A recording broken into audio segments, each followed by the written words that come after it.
នោះដីខ្មែរស្រុកស្រែចំការយំខែភ្លឺថ្លាហើយមហាសប្បាយធ្វើបន់ដាំងទៀនក្រមានទាំងឡាយប្រងស្រីចិនឆ្ងាយគ្រប់កាយគ្មានមកម៉ែជាតិនាងជានាំគ្នា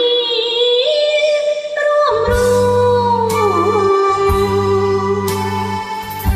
នងនាមកិត្តិយសរងតាមទំន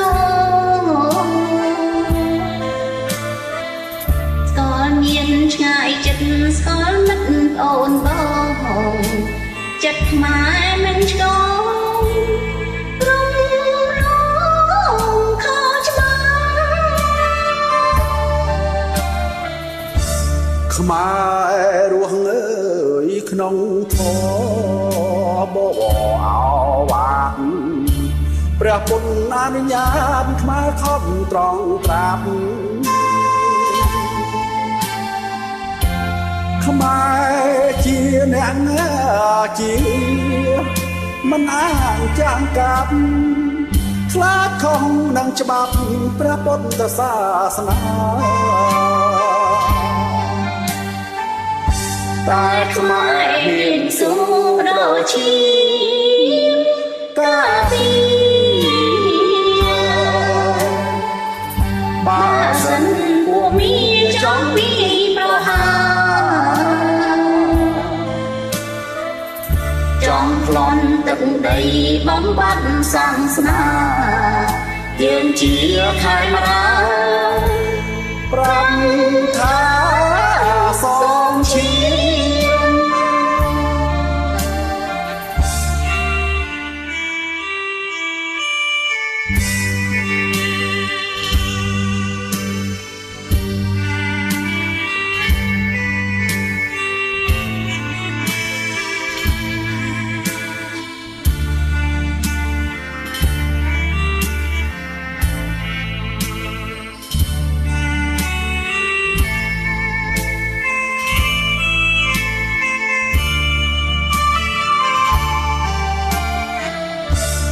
ខ្មែ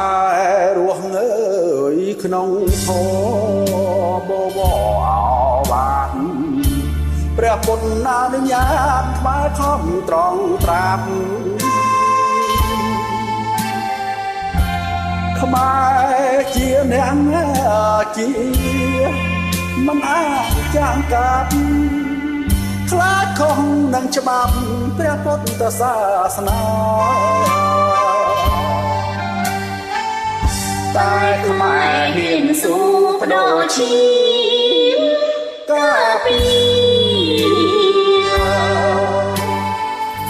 បើសិនពួកមានចង់មានប្រហាចង់ប្លន់ទឹកដីបំបត្តិសាសនាយើងជាខេមរាប្រាប់